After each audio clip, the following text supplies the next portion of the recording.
బాధ్యతలు చేపట్టినప్పుడు కూడా అలాంటి పరిస్థితే పునరావృతమైంది. గత పాలకులు జీతాలు కూడా సకాలంలో చెల్లించలేని స్థాయికి రాష్ట్ర ఆర్థిక పరిస్థితిని దిగజార్చారు. రాష్ట్రంలో అన్ని అభివృద్ధి కార్యకలాపాలు నిలిచిపోవడంతో రాష్ట్ర ఆర్థిక వ్యవస్థ కుప్పకూలింది. ఇలాంటి పరిస్థితుల్లో బడ్జెట్ ప్రవేశపెట్టడం క్లిష్టతరమైంది. కౌటిల్యుడు అర్థశాస్త్రంలో చెప్పినట్టు సామాన్యుల సంతోషమే రాజు సంతోషం, వారి సంక్షేమమే ఆయన సంక్షేమం. రాజు తన వ్యక్తిగత ప్రయోజనాలు సంక్షేమం గురించి ఎన్నడూ ఆలోచించకూడదు.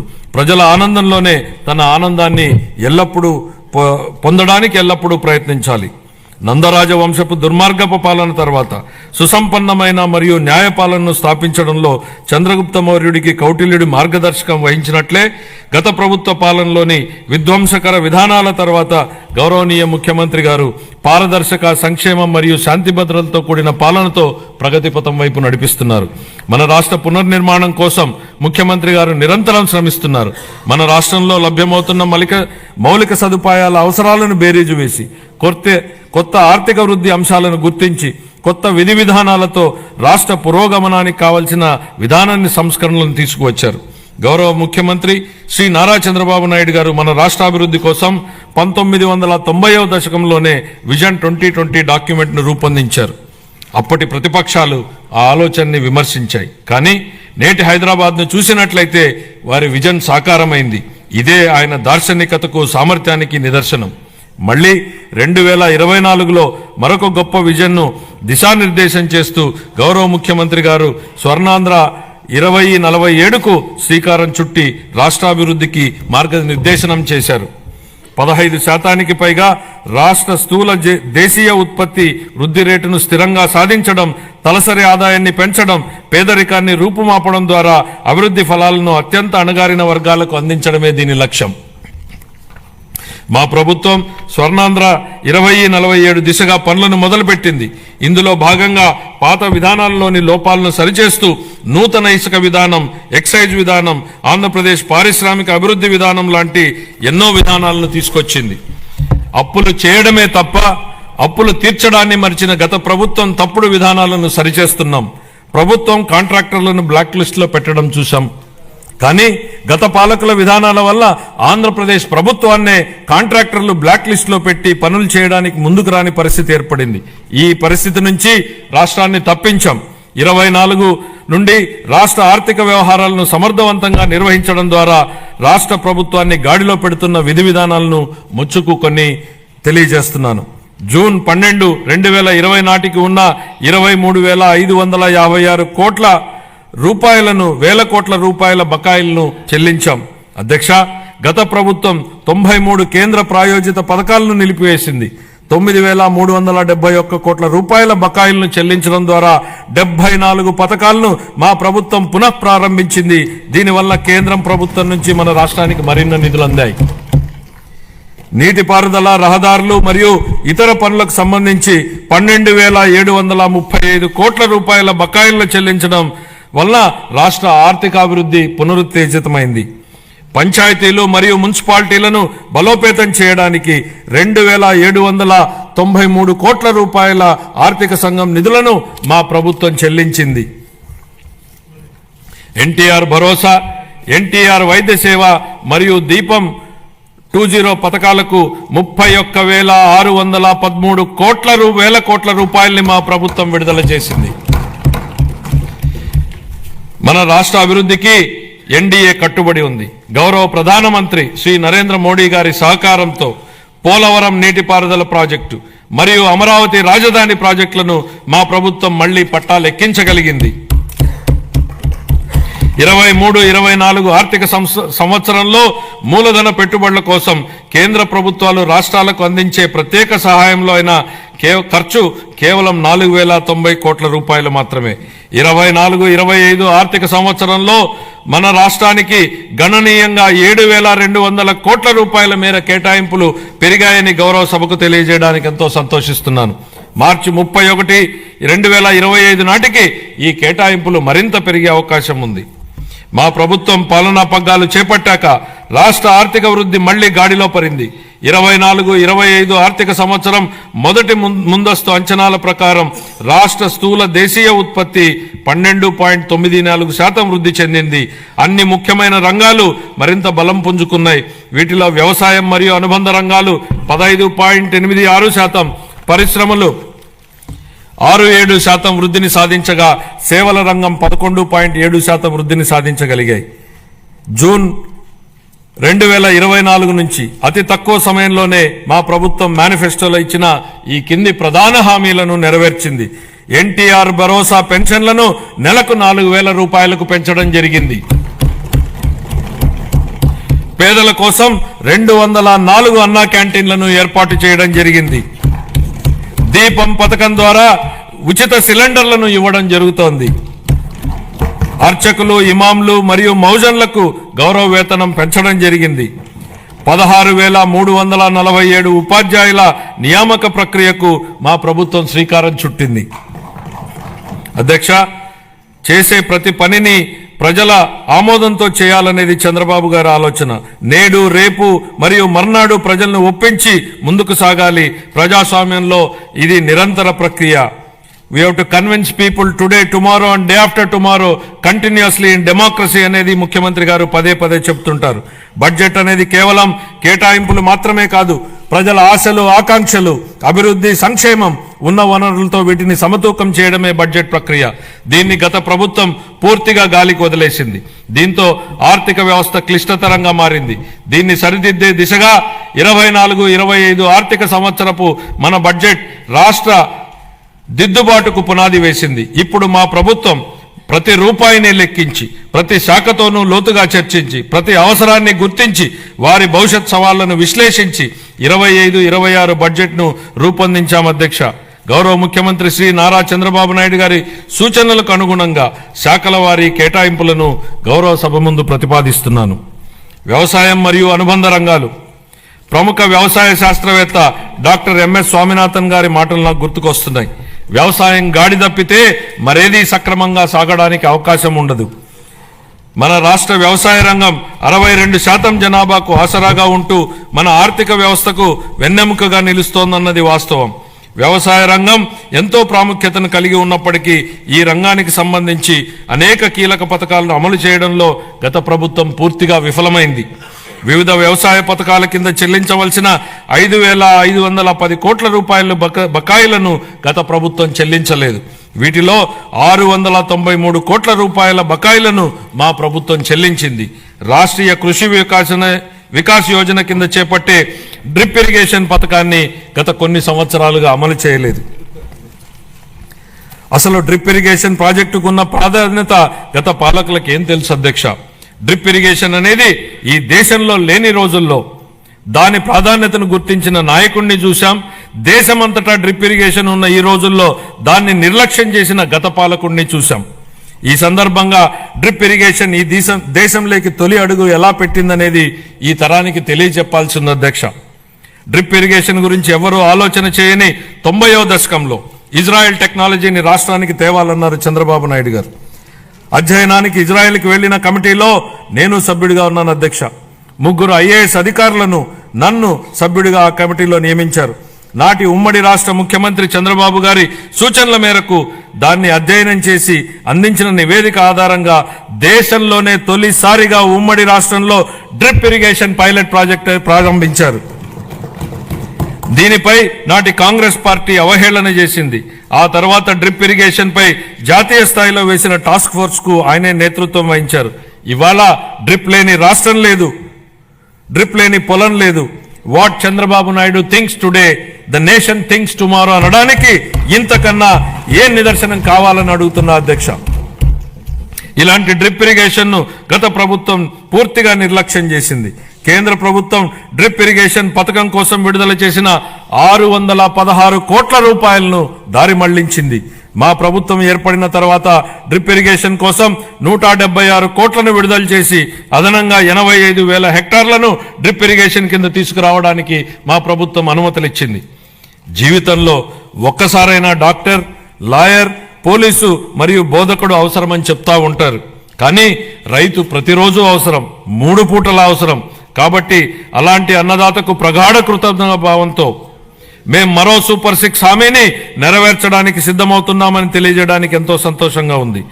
ఎన్ని ఆర్థిక ఇబ్బందులున్నా అన్నదాత సుఖీభావ పథకం కింద ప్రతి రైతుకు ఏటా 20,000 రూపాయల అందించేలా కేటాయింపులు చెప్పామనడానికి గర్విస్తున్నాం అధ్యక్ష.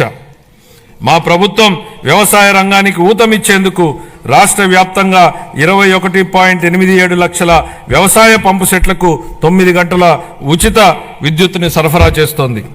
చేపల వేట నిషేధ కాలంలో మత్స్యకారులకు అందించే ఆర్థిక సహాయాన్ని 10,000 రూపాయల నుండి 20,000 రూపాయలకు రెట్టింపు చేస్తామనే మేనిఫెస్టోలోని మరొక హామీని నెరవేర్చడానికి తగిన కేటాయింపులు చేశామని సంతోషంగా ప్రకటిస్తున్నాం.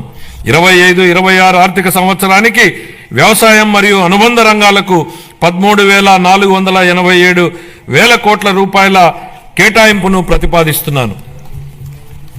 పౌర సరఫరాల శాఖ కాలే కడుపుకు పట్టెడన్నం పెట్టడమే మా సిద్ధాంతం అని చెప్పిన శ్రీ నందమూరి తారక రామారావు గారు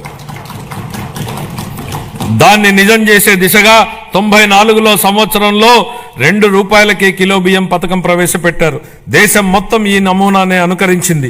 మన రాష్ట్రంలో ప్రారంభమైన ఈ పథకం 3 దశాబ్దాల తర్వాత జాతీయ ఆహార భద్రతా చట్టం 2013 రూపకల్పనకు ఆధారమైంది. ప్రజా పంపిణీ వ్యవస్థ ద్వారా పేదలకు నాణ్యమైన బియ్యాన్ని మా ప్రభుత్వం సరఫరా చేస్తోంది.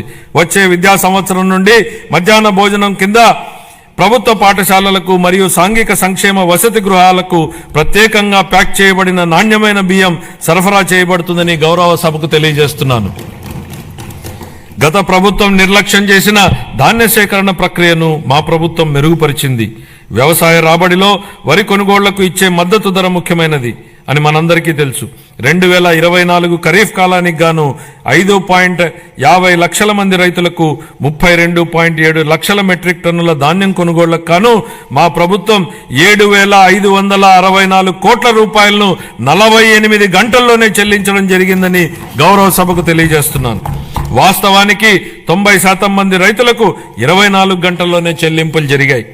గత ప్రభుత్వ హయాంలో పెండింగ్ లో ఉంచిన ధాన్యం కొనుగోలు చెల్లింపులకు సంబంధించి 1,674 కోట్ల రూపాయలను మా ప్రభుత్వం చెల్లించింది.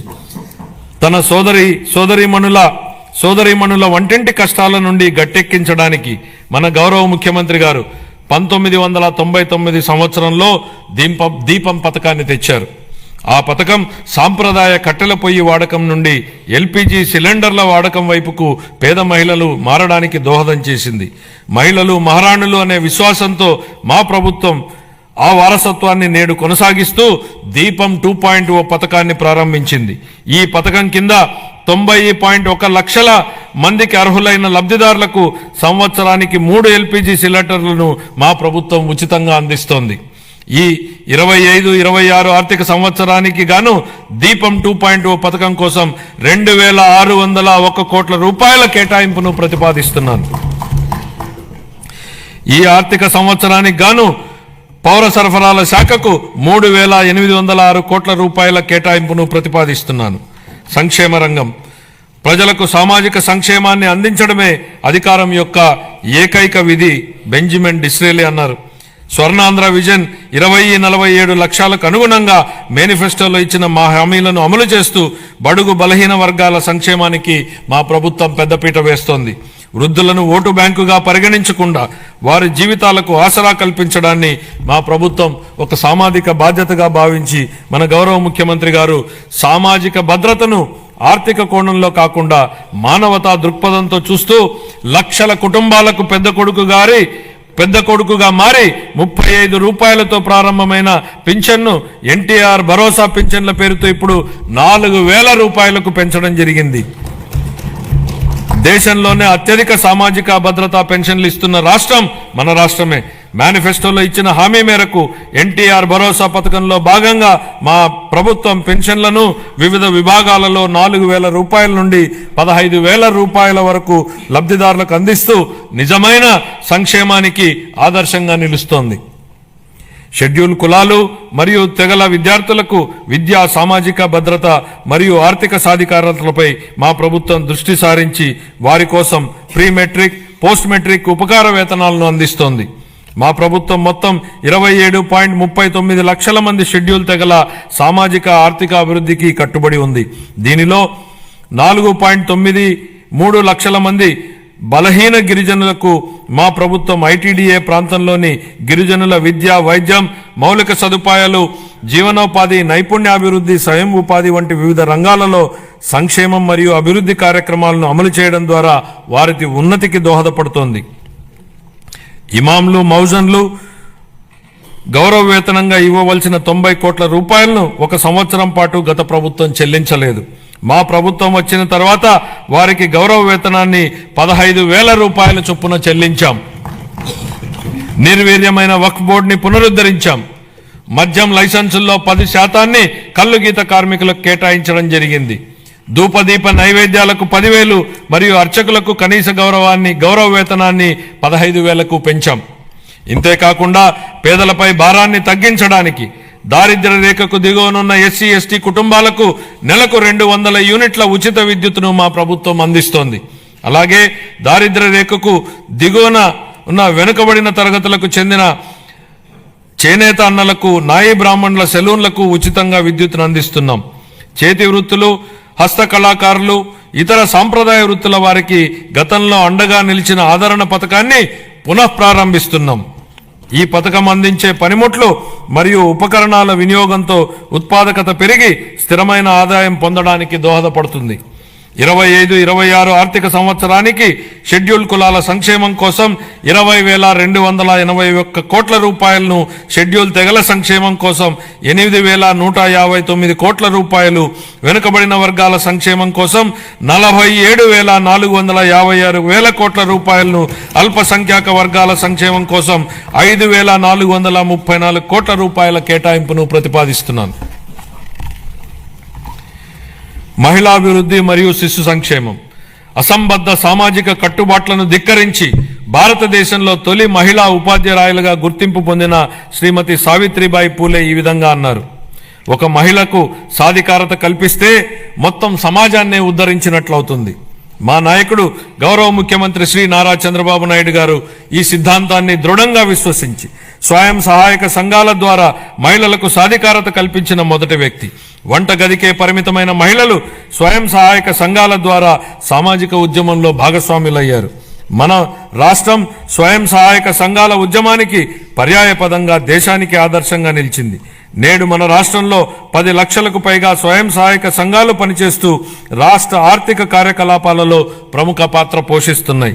స్వయం సహాయక సంఘాల ద్వారా సాధించిన ఈ సాధికారత ఎంతగా ఉందంటే రాష్ట్ర సంక్షేమ విధానాలను మరియు రాజకీయాలను ప్రభావితం చేసే శక్తిగా డ్వాక్రా వ్యవస్థ రూపొందింది. స్త్రీ నిధికి కేటాయించిన నిధుల్లో 750 కోట్ల రూపాయలను గత ప్రభుత్వం పక్కదారి పట్టించింది. మహిళా స్వయం సహాయక సంఘాల సభ్యుల ఆర్థిక సాధికారతకు ఎంతో విఘాతం కలిగించింది. మహిళల ఆర్థిక అభ్యున్నతిలో స్వయం సహాయక సంఘాల కీలక పాత్ర పోషించేలా మా ప్రభుత్వం దిద్దుబాటు చర్యలు చేపడుతోంది.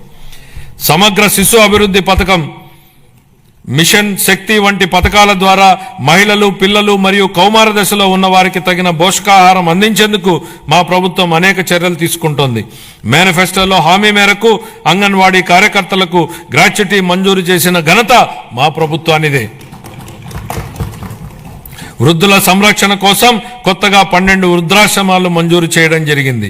25-26 ఆర్థిక సంవత్సరానికి గాను మహిళలు, పిల్లలు, దివ్యాంగులు మరియు వృద్ధుల సంక్షేమ శాఖకు 4,332 కోట్ల రూపాయల కేటాయింపును ప్రతిపాదిస్తున్నాను. నైపుణ్యాభివృద్ధి గురించి మన గౌరవనీయ ముఖ్యమంత్రి గారి మాటల్లో, జ్ఞాన ఆధారిత ఆర్థిక వ్యవస్థలో నిరంతరం నైపుణ్యాలను మెరుగుపరుచుకోవడం చాలా కీలకం. కాలానుగుణంగా మారుతున్న పరిశ్రమల యొక్క అవసరాలను తీర్చడానికి నైపుణ్యం కలిగిన మానవ వనరులు చాలా ముఖ్యం. మా ప్రభుత్వం శ్రామిక జనాభా నైపుణ్యాలను అంచనా వేసి అభివృద్ధి చెందుతున్న పరిశ్రమల అవసరాలకు అనుగుణంగా వారిని తయారు చేసే దిశగా నైపుణ్య గణన జరుపుతోంది. స్థానిక పరిశ్రమల డిమాండ్ను తీర్చడానికి నిరుద్యోగ యువతకు మరియు కళాశాల డ్రాపౌట్లకు శిక్షణ ఇచ్చేందుకు 83 పారిశ్రామిక శిక్షణ సంస్థలలో నైపుణ్య కేంద్రాలను ఏర్పాటు చేయడం జరిగింది. ప్రధానమంత్రి జన్ వికాస్ కార్యక్రమం కింద అల్పసంఖ్యాక వర్గాల వారి కోసం ప్రత్యేకంగా 4 కొత్త పారిశ్రామిక శిక్షణ సంస్థలను ఏర్పాటు చేయడానికి ఇప్పటికే ప్రతిపాదనలు చేయడం జరిగింది. 25-26 ఆర్థిక సంవత్సరానికి నైపుణ్యాభివృద్ధి మరియు శిక్షణా శాఖకు 1,228 కోట్ల రూపాయల కేటాయింపును ప్రతిపాదిస్తున్నాను. పాఠశాల విద్య. గత ప్రభుత్వ దుర్మార్గపు పాలన కాలంలో రాష్ట్ర విద్యా వ్యవస్థపై దృష్టి సారించకపోవడం, నిర్లక్ష్యం మరియు తప్పుడు విధానాల వల్ల మన రాష్ట్రంలోని 2.43 లక్షల మంది విద్యార్థులు బడి మానివేయడంతో వారి భవిష్యత్ ప్రమాదంలోకి నెట్టివేయబడింది. ఇలాంటి పరిస్థితుల్లో విద్యా వ్యవస్థను చక్కదిద్దే అత్యంత కఠినమైన బాధ్యతను మంత్రి నారా లోకేష్ గారు తన భుజస్కంధాల మీద వేసుకున్నారు. నేటి బాలలే రేపటి పౌరులనే భావనతో విద్యా వ్యవస్థను ప్రక్షాళన చేయడం మొదలుపెట్టారు. రిజల్ట్ ఓరియంటెడ్ ఎడ్యుకేషన్ పై దృష్టి సారించి ఆర్టిఫిషియల్ ఇంటెలిజెన్స్ వంటి టెక్నాలజీ విషయాలను ప్రధాన పాఠ్యాంశాలుగా తీసుకురావడానికి ఆయన చేసిన ప్రయత్నాలతో మన పిల్లలు ప్రపంచ స్థాయిలో పోటీపడి రాణించడానికి సిద్ధమవుతున్నారు. సమాజానికి విద్య ఎంత అవసరమో చైనీయుల సామెత ద్వారా వ్యక్తీకరించబడింది. మీరు సంవత్సరానికి ప్రణాళిక వేస్తే వరి నాటండి, దశాబ్దానికి ప్రణాళిక వేస్తే చెట్లు నాటండి, జీవితకాలానికి ప్రణాళిక వేస్తే ప్రజలకు విద్య నేర్పండి. పిల్లలకు విద్య అందించడం తల్లిదండ్రులకు భారం కాకూడదని మా ప్రభుత్వం బలంగా విశ్వసిస్తోంది. ఏ కారణం చేతను ఏ బిడ్డ విద్యకు దూరం కాకూడదని విశ్వసిస్తున్నాం. ప్రతి తల్లి తన పిల్లలను పాఠశాలకు పంపేలా ప్రోత్సహించే లక్ష్యంతో మరో సూపర్ 6 హామీని అమలు పరిచే దిశగా తల్లికి వందనం పథకాన్ని ప్రారంభిస్తున్నాం. 25-26 విద్యా సంవత్సరం నుంచి ఈ పథకం కింద 15,000 రూపాయల ఆర్థిక సహాయాన్ని అందించుతున్నాం. చదువుకునే ప్రతి విద్యార్థి తల్లికి ఈ పథకాన్ని అందించడానికి కేటాయింపులు జరుపుతున్నాం. ఈ పథకం ప్రభుత్వ మరియు ప్రైవేటు పాఠశాలలో 1 నుండి 12వ తరగతి వరకు చదువుతున్న పిల్లలకు వర్తిస్తుంది. అదేవిధంగా సర్వేపల్లి రాధాకృష్ణ విద్యామిత్ర పథకం ద్వారా 35.69 లక్షల మంది విద్యార్థులకు ఉచితంగా పుస్తకాలు, యూనిఫామ్లు, డొక్కా సీతమ్మ మధ్యాహ్న బడి భోజనం పథకం ద్వారా విద్యార్థులకు పౌష్టికాహారాన్ని అందిస్తున్నాం. ఉపాధ్యాయులకు స్నేహపూర్వక వాతావరణంలో కూడిన విద్యా వ్యవస్థ కోసం గౌరవనీయ మానవ వనరుల అభివృద్ధి శాఖ మంత్రి నారా లోకేష్ గారి చొరవతో మా ప్రభుత్వం అన్ని ప్రభుత్వ పాఠశాలలకు ఉచిత విద్యుత్తును అందించాలని నిర్ణయించిందని గౌరవ సభకు ఎంతో సంతోషంగా ప్రకటిస్తున్నాను. ఇది స్థానిక సంస్థలపై ఆర్థిక భారాన్ని తగ్గించడమే కాక ఉపాధ్యాయులు మరియు విద్యార్థులకు ఒత్తిడి లేని వాతావరణాన్ని కల్పిస్తుంది. 25-26 ఆర్థిక సంవత్సరానికి పాఠశాల విద్యాశాఖకు 31,805 కోట్ల రూపాయలను కేటాయింపును ప్రతిపాదిస్తున్నాను. ఉన్నత విద్య. భవిష్యత్ సవాళ్లను విద్యార్థులకు సిద్ధం చేయడానికి మరియు అందరికీ సమాన అవకాశాలు కల్పించడం కోసం బలమైన సమ్మిళిత ఉన్నత విద్యా వ్యవస్థ నిర్మించడానికి ప్రభుత్వం అంకిత భావంతో ఉంది. ఈ కార్యక్రమం కింద మల్టీ డిసిప్లినరీ విద్య మరియు పరిశోధన విశ్వవిద్యాలయాల స్థాపన, పాలిటెక్నిక్ విద్యలో క్రెడిట్ ఆధారిత వ్యవస్థను ప్రవేశపెట్టడం, అధునాతన తరగతి గదులు, ప్రయోగశాలలు, డిజిటల్ లైబ్రరీలతో విద్యాలయాలను ఆధునీకరించడం వంటి కీలక నిర్ణయాల ద్వారా మన విద్యార్థులను అంతర్జాతీయ ప్రమాణాలకు అనుగుణంగా తయారు చేస్తున్నాం.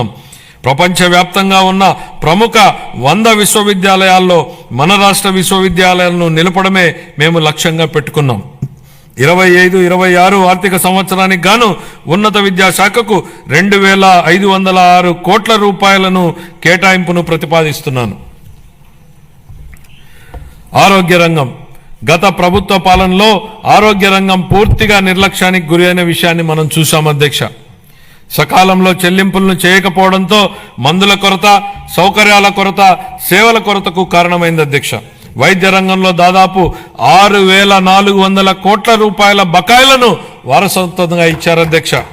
దీనిలో 1,624 కోట్ల రూపాయలను చెల్లించి తిరిగి గాడిలో పెట్టేటువంటి ప్రయత్నాలు ప్రారంభించాం.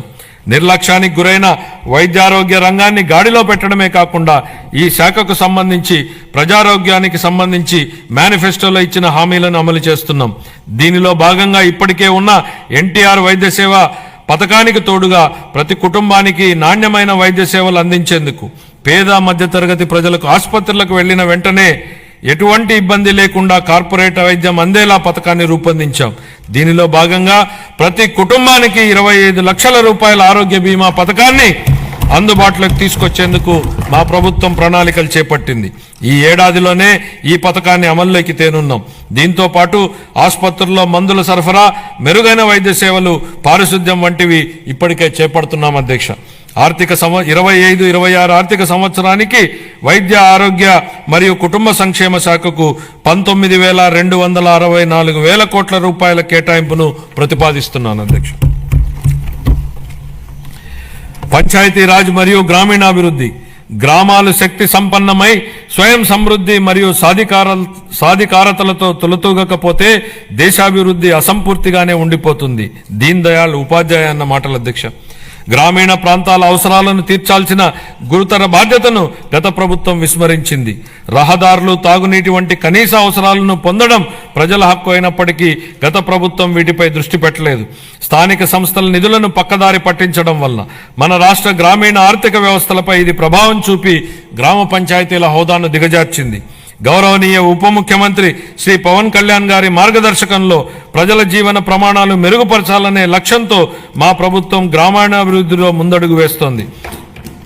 ప్రజల చురుకైన భాగస్వామ్యంతో మా ప్రభుత్వం సమగ్ర గ్రామ పంచాయతీ అభివృద్ధి ప్రణాళికలను రూపొందించి గ్రామాలలో సిమెంట్ రోడ్లు, తార్ రోడ్లు, పశువుల పాకలు తదితర 30,000 పనులకు మంజూరు చేయడం జరిగింది.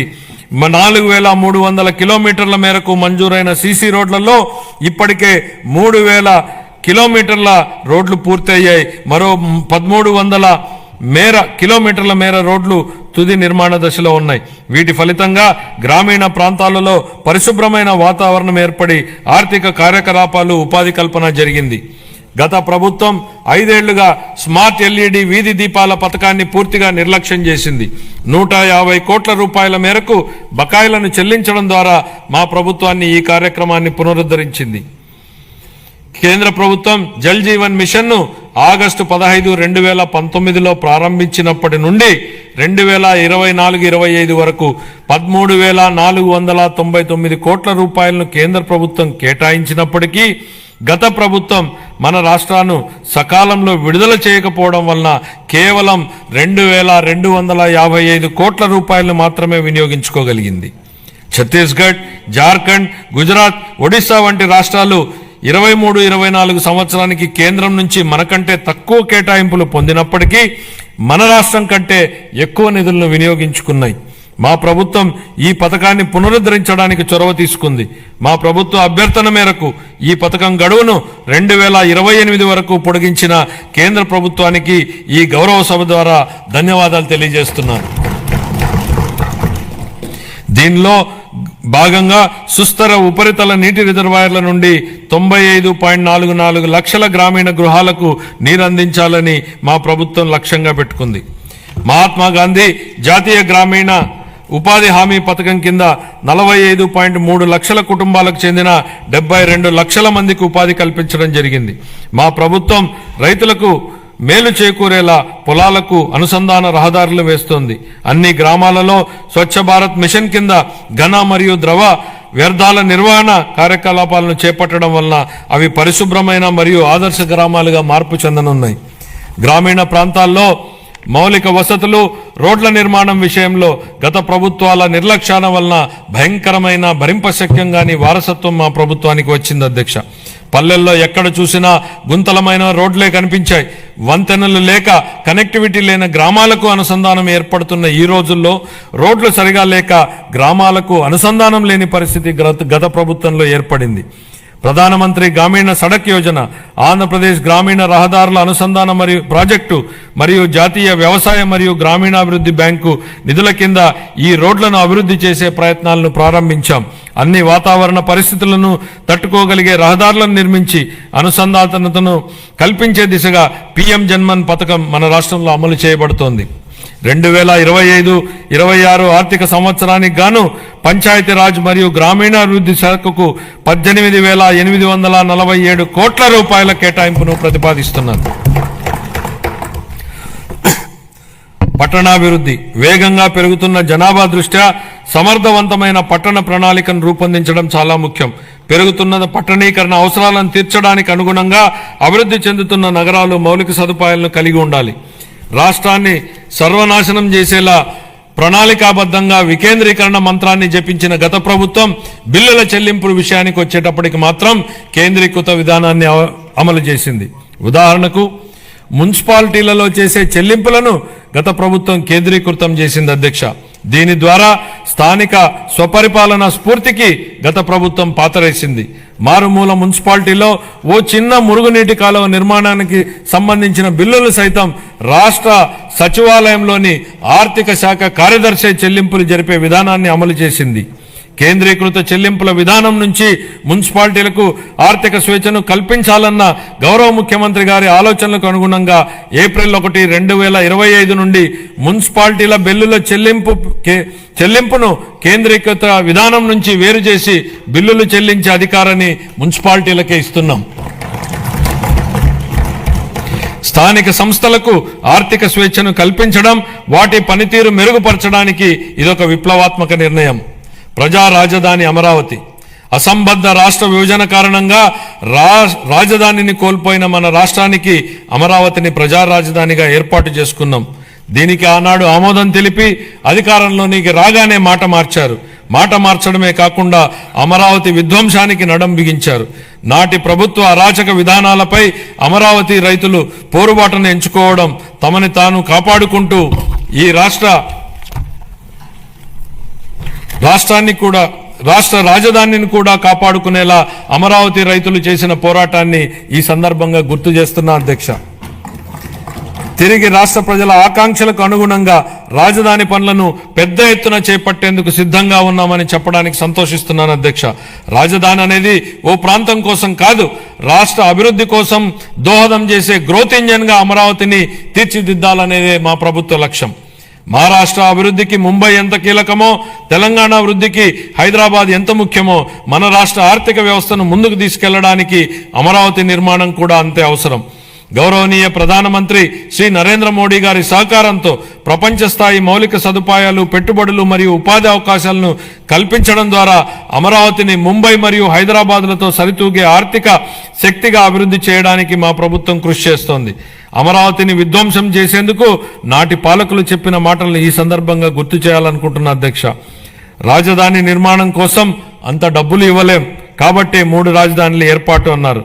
ఇవాళ మేం రాజధాని పనుల నిర్మాణం కోసం బడ్జెట్ నుంచి ₹1 కూడా కేటాయించలేదు అధ్యక్ష.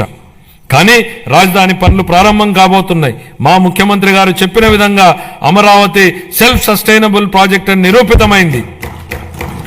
తనకు తానే ఆర్థిక వనరులు సంపాదించుకునే ప్రాజెక్టు అమరావతి అని కళ్ల ముందు కనపడుతోంది. ప్రపంచ బ్యాంకు, ఆసియా అభివృద్ధి బ్యాంకు మరియు హడ్కో వంటి ఆర్థిక సంస్థల సహకారంతో కేంద్ర ప్రభుత్వం ద్వారా అమరావతి నిధులు సమకూర్చుకునే ఏర్పాటును మా ప్రభుత్వం ఏర్పాటు చేసింది. దీంతో బడ్జెట్ సహాయం లేకుండానే స్వీయ పెట్టుబడి వనరులు కలిగిన రాజధాని నగర ప్రాజెక్టుగా అమరావతి మారింది. మా ప్రభుత్వం మున్సిపాలిటీల పరిధిలో చెత్త సేకరణకు వేసిన చెత్త పన్నును రద్దు చేసింది. చెత్త పన్ను ప్రస్తావన వచ్చిన నేపథ్యంలో ఓ విషయాన్ని సభ దృష్టికి తీసుకురాదలిచాను అధ్యక్ష. మీరు ఆనాడు ప్రతిపక్షంలో ఓ మాట అన్నారు. చెత్త మీద వేసిన చెత్త పన్నును ప్రస్తావిస్తూ నాటి పాలకుల మీద మీరు చేసిన వ్యాఖ్యలు పెను ప్రకంపనలు సృష్టించాయి. అది అక్షరాల నిజమని ప్రజలు తమ జూన్ 24 తీర్పు ద్వారా స్పష్టం చేశారు అధ్యక్ష. గత పాలకులు రాష్ట్రానికి అప్పులనే కాదు, చెత్తను కూడా మనకు వారసత్వంగా వదిలేసి వెళ్లారు. రాష్ట్రంలో 83 లక్షల మెట్రిక్ టన్నుల చెత్తను ఎత్తకుండా వదిలి వెళ్లిపోయింది గత ప్రభుత్వం. కూటమి ప్రభుత్వం చెత్త పన్నుని రద్దు చేయడమే కాకుండా మళ్లీ స్వచ్ఛాంధ్ర దిశగా పనిచేస్తోంది అధ్యక్ష. పట్టణ పేదలకు రాయితీపై ఆహారాన్ని అందించే 204 అన్నా క్యాంటీన్లను ఇప్పటికే ప్రారంభించడం జరిగింది. 25-26 ఆర్థిక సంవత్సరానికి పురపాలక మరియు పట్టణాభివృద్ధి శాఖకు 13,862 వేల కోట్ల రూపాయలను కేటాయింపును ప్రతిపాదిస్తున్నాను అధ్యక్ష. గృహ నిర్మాణ పథకాల కింద 4,737 కోట్ల రూపాయలను గత ప్రభుత్వం చెల్లించకపోవడం వల్ల 4 లక్షల మంది లబ్ధిదారులు నష్టపోయారు. గృహ నిర్మాణానికి షెడ్యూల్డ్ కులాల వారికి అదనంగా 50,000 రూపాయలు మరియు షెడ్యూల్ తెగల వారికి అదనంగా 75,000 రూపాయలు ఆర్థిక సహాయం అందించాలని మా ప్రభుత్వం నిర్ణయించింది. మేనిఫెస్టోలో ఇచ్చిన హామీల మేరకు మా ప్రభుత్వం గత 7 నెలల్లో అసంపూర్తిగా ఉన్న 1,15,000 బలహీన వర్గాలకు చెందిన వారి ఇళ్లను పూర్తి చేయడం జరిగింది. ప్రస్తుతం కొనసాగుతున్న ప్రధానమంత్రి ఆవాస్ యోజన పథకాల కింద 26 మార్చి నాటికి 7 లక్షలకు పైగా ఇళ్లను పూర్తి చేయాలని మా ప్రభుత్వం ప్రతిపాదిస్తోంది. అలాగే జూన్ 25 నాటికి 2 లక్షల ఇళ్లను ఆంధ్రప్రదేశ్ టౌన్షిప్ మరియు ఇన్ఫ్రాస్ట్రక్చర్ కార్పొరేషన్ ఏపీ టిడ్కో ద్వారా అందించనున్నాం. 25-26 ఆర్థిక సంవత్సరానికి గాను గృహ నిర్మాణ శాఖకు 6,318 కోట్ల రూపాయల కేటాయింపును ప్రతిపాదిస్తున్నాను. జలవనరులు కరువు రహిత ఆంధ్రప్రదేశ్ దిశగా ఈ భూమిపై ఏదైనా అద్భుతం ఉందంటే అది నీరే అన్న లోరెన్ ఐస్లీ అమెరికన్ ఆంథ్రోపాలజిస్ట్ మాటలు గుర్తు చేసుకుంటున్నాం అధ్యక్ష. ఈ మాట నీటి ప్రాధాన్యతను వివరిస్తుంది అధ్యక్ష. సాగునీటి రంగాన్ని గత ప్రభుత్వం పూర్తిగా నిర్లక్ష్యం చేసింది. ఈ రంగాన్ని విధ్వంసం చేసింది. నీటి కోసం ఎదురు చూసే రాయలసీమ ఉత్తరాంధ్ర రైతులను నట్టేట ముంచింది. జీవనాడి లాంటి పోలవరం ప్రాజెక్టు మొదలుకుని పల్లెల్లో పిల్ల కాలువల నిర్వహణను కూడా సరిగ్గా పట్టించుకోకుండా వదిలేసింది. నిర్లక్ష్యం వల్ల గత ప్రభుత్వం హయాంలో కొట్టుకుపోయిన డ్యాంలని చూశాం. వాటి వైపు కన్నెత్తి చూడని పాలకుల్ని చూశాం. మరోవైపు తుంగభద్ర డ్యాంలో గేట్లు కొట్టుకుపోతే తెల్లారక ముందే పొరుగు రాష్ట్రానికి పరుగులు పెట్టించిన నేటి పాలకుడిని చూస్తున్నాం. ఇది మాకున్నటువంటి చిత్తశుద్ధి. గరిష్ట స్థాయిలో 10,000 కోట్ల రూపాయలకు పైగా బిల్లుల బకాయిలు ఉండడంతో అన్ని సాగునీటి ప్రాజెక్టుల పురోగతి కుంటుపడింది. తమ కక్ష సాధింపు రాజకీయాలలో భాగంగా గత ప్రభుత్వం దీర్ఘకాలంగా నిలిపివేసిన నీరు చెట్టు బిల్లులు సైతం ఇందులో ఉన్నాయి. 4,600 కోట్ల రూపాయల బకాయిలను చెల్లించి మా ప్రభుత్వం నిలిచిపోయిన ప్రాజెక్టులను పునరుద్ధరించింది. మిగిలిన బిల్లులను కూడా త్వరలోనే చెల్లించనున్నాం. పోలవరం ప్రాజెక్టు ప్రస్తుత మరియు భావితరాల ప్రజలకు జీవితాలను మెరుగుపరుస్తుందని, అలాగే రాయలసీమ ప్రాంతం మరియు ఉత్తర కోస్తా జిల్లాల భవిష్యత్తును మారుస్తుందని మా ప్రభుత్వం బలంగా విశ్వసిస్తోంది. భవిష్యత్తును తీర్చిదిద్ది వ్యవసాయాన్ని పరిరక్షించి మన రాష్ట్రాన్ని నీటి భద్రత గల కరువు రహిత రాష్ట్రంగా మార్చే శక్తి ఈ ప్రాజెక్టుకుంది. మా ప్రభుత్వం ఈ ప్రాజెక్టు మొదటి దశకు గాను కేంద్ర ప్రభుత్వం నుండి 12,157 కోట్ల రూపాయలను పొందగలిగింది. ఇప్పటికి 73% పురోగతిని సాధించిన ఈ ప్రాజెక్టు 2027 నాటికి పూర్తి కానుంది. గోదావరి జలాలు ఏటా 2,000 టీఎంసీల నీరు సముద్ర పాలవుతున్న పరిస్థితి ఓవైపు, నీరు లేక ఎడారిగా మారుతున్న రాయలసీమ ప్రాంతం మరోవైపు. వృధాగవుతున్న నీటిని సద్వినియోగం చేసుకుంటూ ఆంధ్రప్రదేశ్ను కరువు రహిత రాష్ట్రంగా మారుస్తూ రైతుల జీవితాలలో వెలుగు నింపే దిశగా బృహత్తరమైన పోలవరం బనకచెర్ల నదుల అనుసంధాన ప్రాజెక్టును మన గౌరవ ముఖ్యమంత్రి గారు శ్రీకారం చుట్టారు. దీనికోసం ప్రణాళికలు రూపొందించే ప్రక్రియ ప్రారంభమైంది.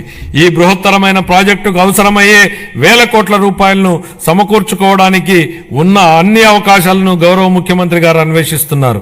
దీనిలో భాగంగా గోదావరి నది నుండి 2,000 టీఎంసీల వరద నీటిని మళ్లించడం ద్వారా ఈ ప్రాజెక్టు సాకారం కావాలని, చంద్రబాబు గారి కలలు నిజమవ్వాలని మనం అందరం కోరుకుందాం. పెండింగ్ బిల్లుల చెల్లింపుతో పాటు సుపరిపాలన అందించడం వలన పలు ప్రాజెక్టుల పురోగతి మళ్లీ పట్టాలెక్కింది.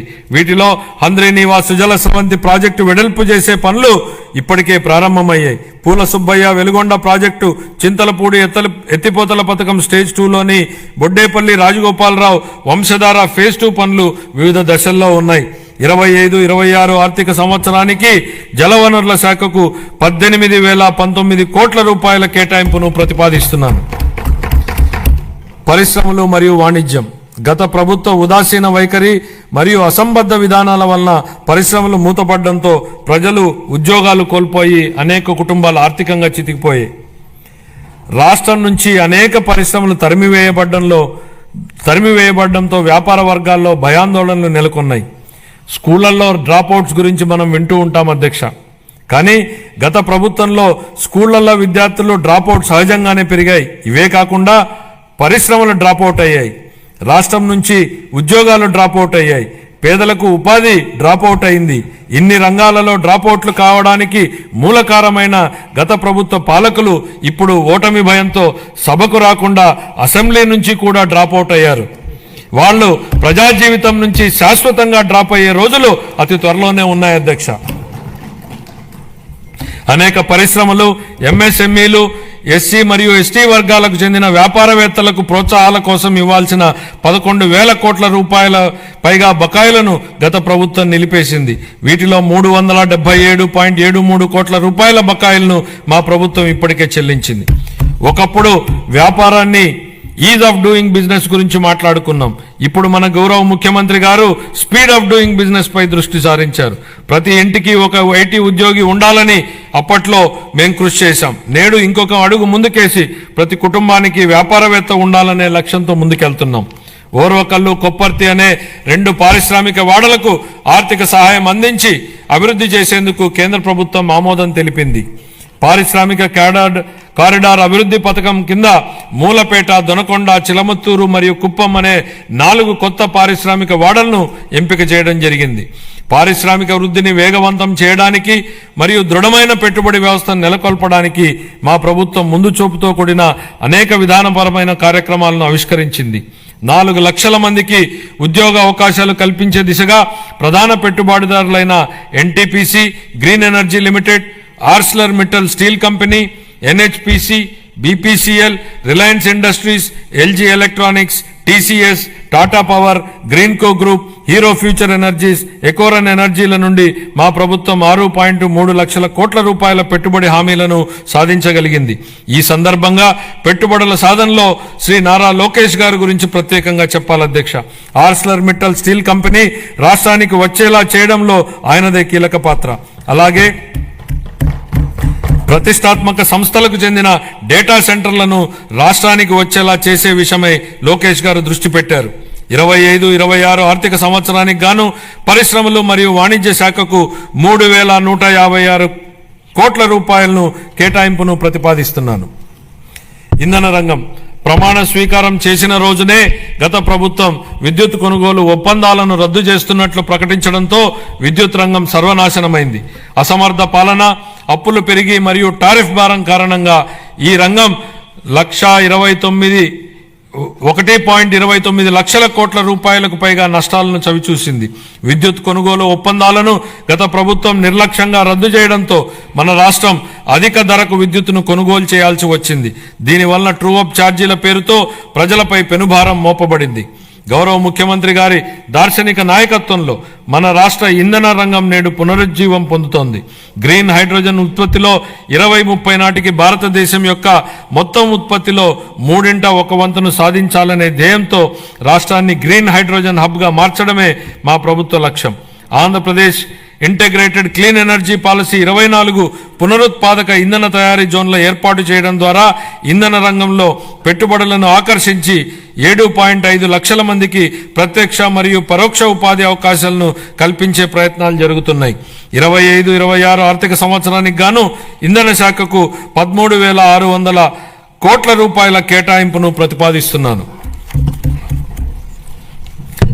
రవాణా మరియు రహదారి భవనాల శాఖ గత పాలకుల నిర్లక్ష్యం వలన మరియు నిర్వహణ లోపం వలన రాష్ట్ర రహదారులు అధ్వానంగా తయారవడంతో పాటు ఉన్న మౌలిక సదుపాయాల పురోగతి కూడా కొన్ని సంవత్సరాలు వెనుకకు మరలింది. రహదారుల పునరుద్ధరణకు చేపట్టినటువంటి పాట్ హోల్ ఫ్రీ ఆంధ్ర గణనీయమైన పురోగతిని సాధించింది. మరమ్మతులు చేపట్టిన 20,059 కిలోమీటర్లలో 17,605 కిలోమీటర్ల మేర రహదారి పనులు కేవలం 3 నెలల వ్యవధిలో పూర్తి చేయడం జరిగింది. అదనంగా జిల్లా ప్రధాన కేంద్రాల నుండి మండల ప్రధాన కేంద్రాల వరకు మరియు వాటిని ఆనుకుని ఉన్న మండల ప్రధాన కేంద్రాల మధ్య 2 వరుసల రహదారి అనుసంధాన పనులు చేపడుతున్నాం. వీటిలో భాగంగా ఆంధ్రప్రదేశ్ మండల అనుసంధాన మరియు గ్రామ అనుసంధాన మెరుగుదల ప్రాజెక్టు మరియు ఆంధ్రప్రదేశ్ రహదారులు మరియు వంతెనల పునర్నిర్మాణ ప్రాజెక్టుల కింద 2,522 కిలోమీటర్ల రహదారి విస్తరణ పనులు మరియు 464 వంతెన నిర్మాణ పునర్నిర్మాణ పనులు ఉన్నాయి. 25-26 ఆర్థిక సంవత్సరానికి రవాణా, రహదారులు మరియు భవనాల శాఖకు 8,785 కోట్ల రూపాయలను కేటాయింపును ప్రతిపాదిస్తున్నాం. పర్యాటక మరియు క్రీడలు మరియు సంస్కృతి ఆంధ్రప్రదేశ్ పర్యాటక విధానం 24-29 ద్వారా మా ప్రభుత్వం పర్యాటక రంగానికి పరిశ్రమ హోదాను కల్పించడం జరిగింది. అత్యంత పర్యావరణ ప్రమాణాలతో కూడిన ప్రతిష్టాత్మక బ్లూ ఫ్లాగ్ సర్టిఫికేషన్ ను రుషికొండ బీచ్ నిలుపుకుంది. దీనికి తోడు అఖండ గోదావరి, గండికోట వంటి ఐకానిక్ పర్యటన ప్రాజెక్టులు పర్యాటకానికి అగ్రశ్రేణి గమ్యస్థానంగా రాష్ట్రం యొక్క ఖ్యాతిని ఇనుమడింపజేస్తున్నాయి. ఆంధ్రప్రదేశ్ క్రీడా విధానం 24-29 ద్వారా మెరుగైన క్రీడా సంస్కృతిని పెంపొందించడానికి మరియు క్రీడా నైపుణ్యాలను ప్రోత్సహించడానికి మా ప్రభుత్వం కట్టుబడి ఉంది. క్షేత్రస్థాయి క్రీడాకారులను ప్రోత్సహించి వారి క్రీడా శిక్షణను మెరుగుపరచడం ద్వారా మన రాష్ట్రాన్ని క్రీడా ప్రతిభకు ప్రముఖ కేంద్రంగా నిలబెట్టడమే ఈ క్రీడా విధానం యొక్క ముఖ్య ఉద్దేశం. 25-26 ఆర్థిక సంవత్సరానికి యువజన, పర్యాటక మరియు సాంస్కృతిక శాఖకు 469 కోట్ల రూపాయల కేటాయింపును ప్రతిపాదిస్తున్నాను. గృహ మంత్రిత్వ శాఖ గత ప్రభుత్వం అనుసరించే విధానాల వలన పోలీసు బలగాల స్థైర్యంపై దెబ్బతీశాయి, వారి సామర్థ్యాన్ని కుంగదీశాయి. దీని ఫలితంగా రాష్ట్రంలో అరాచకం రాజ్యం చేసింది.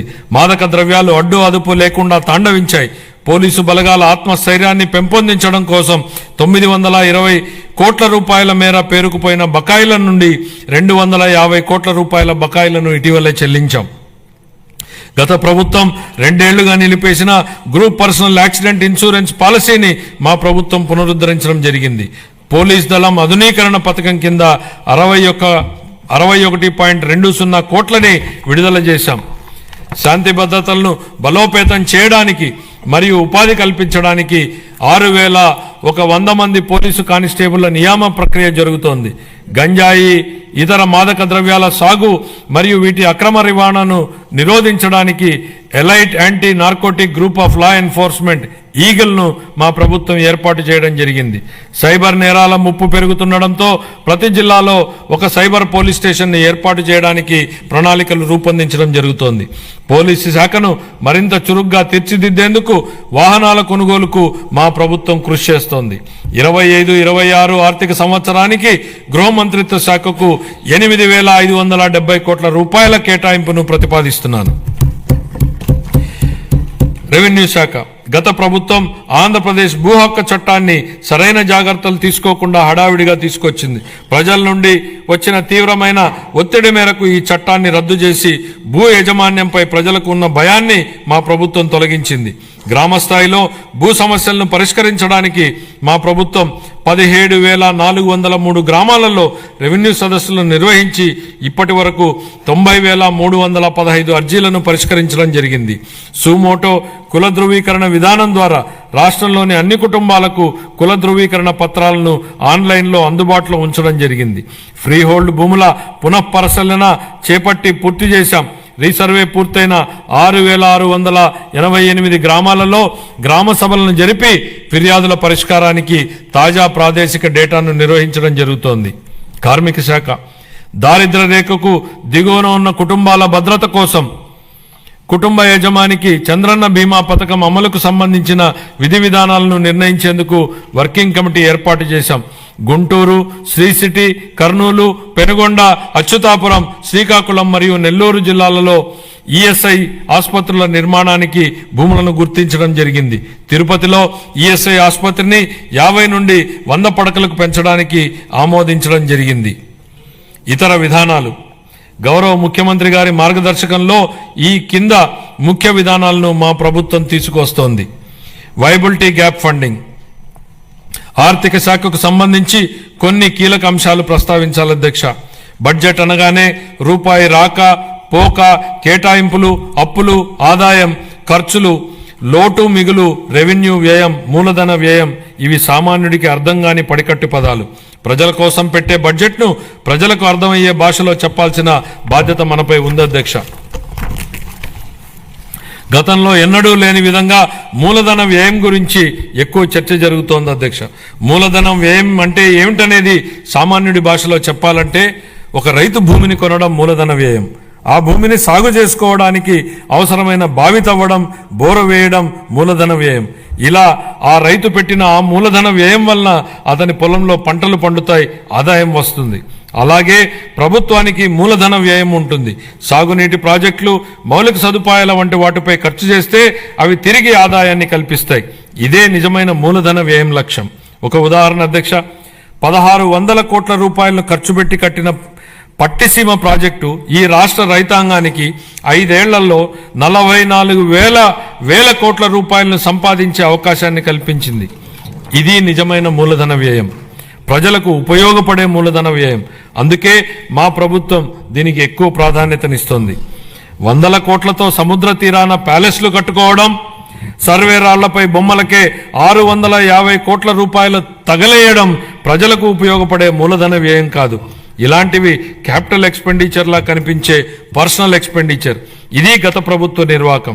హంద్రీనీవా లాంటి ప్రాజెక్టులపై మా ప్రభుత్వం డబ్బులు ఖర్చు పెట్టడం మూలధన వ్యయం. ఇది నాటి పాలకులు ఖర్చు పెట్టిన విధానానికి, నేటి పాలకులు ఖర్చు పెడుతున్న విధానానికి ఉన్న వ్యత్యాసం.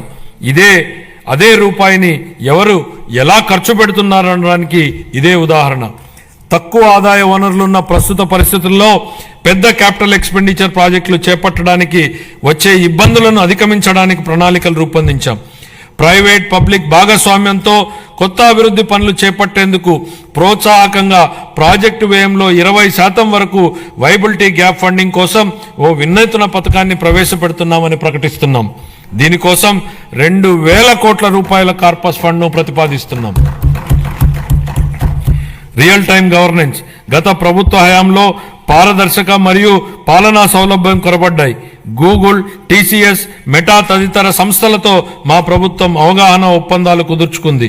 ఆరోగ్య సంరక్షణతో పాటు వివిధ రంగాలలో కృత్రిమ మేధస్సు వినియోగాన్ని వేగవంతం చేయడానికి గూగుల్ సంస్థతో కుదుర్చుకున్న అవగాహన ఒప్పందం రాష్ట్రంలో స్టార్టప్ వ్యవస్థకు మద్దతునిస్తుంది.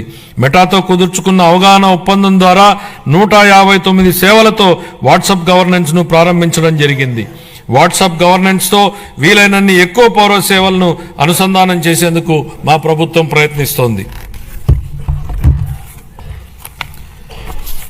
మరో ముఖ్యమైన విషయం అధ్యక్ష, తెలుగు భాషాభివృద్ధి. ఆంధ్ర భోజుడుగా ప్రస్తుతించబడినటువంటి శ్రీకృష్ణదేవరాయల వారి అమూల్యమైన పలుకుల్ని గుర్తు చేసుకుందాం.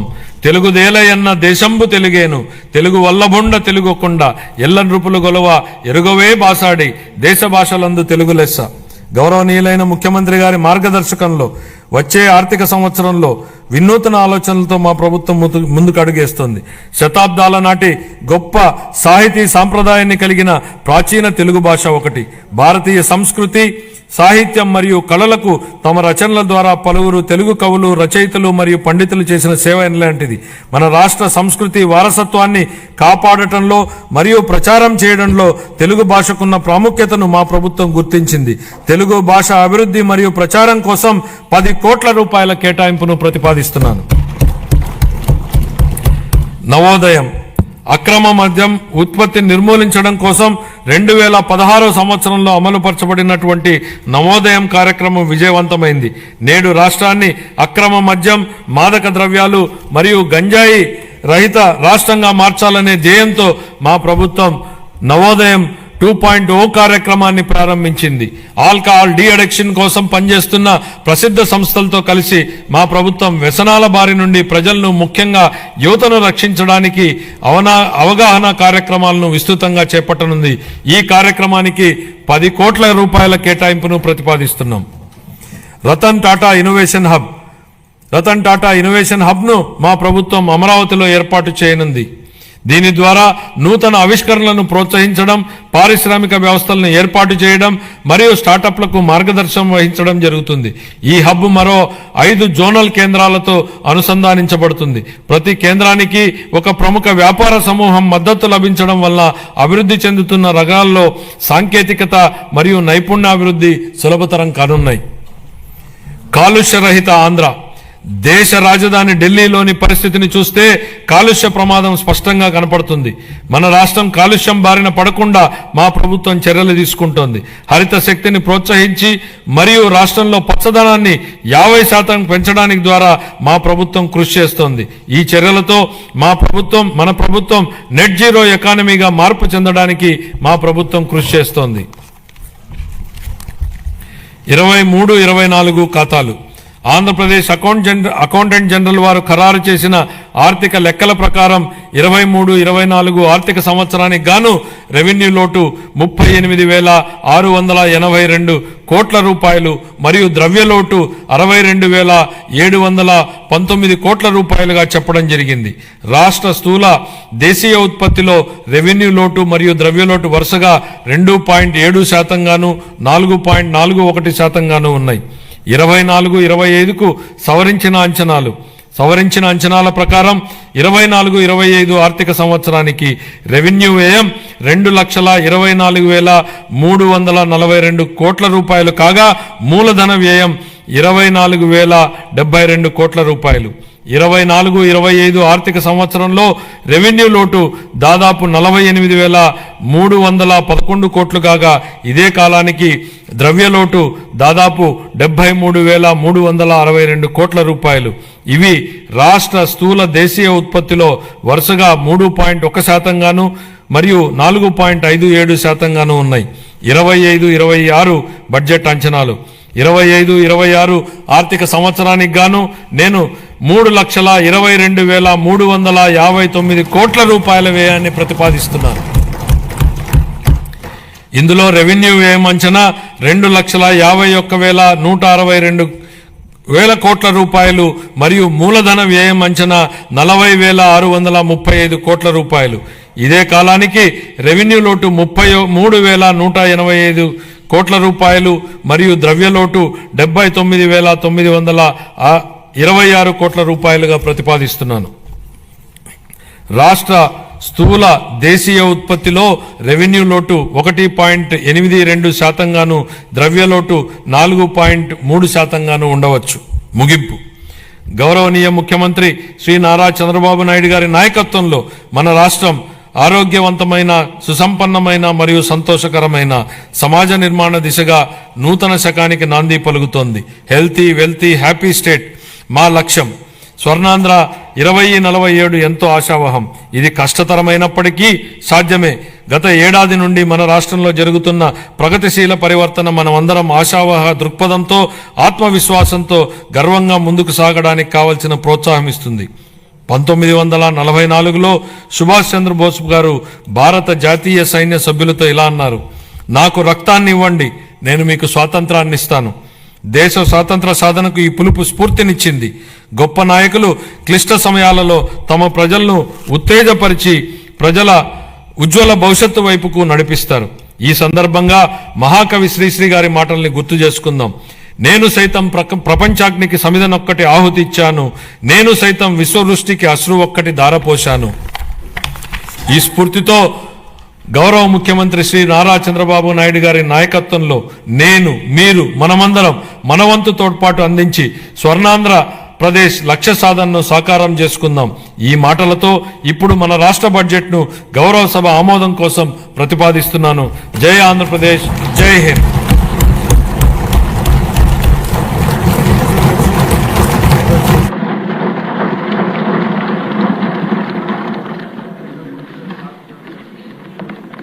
థ్యాంక్ యూ ఫైనాన్స్ మినిస్టర్ గారు.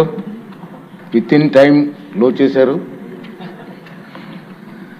అందరికీ మనమండి 2 minutes.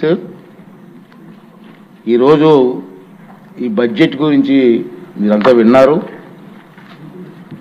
ఇక్కడ ఎక్కువ మంది కొత్త సభ్యులు ఉన్నారు కాబట్టి 2 సూచనలు ఏంటంటే, దీని మీద మీ అందరికీ పూర్తిగా అవగాహన రావాలి. ఈ కష్టకాలంలో నేను చాలా బడ్జెట్లు చూసాం, చాలా మంది సీనియర్ నాయకులు ఉన్నారు, చాలా బడ్జెట్లు చూసాం.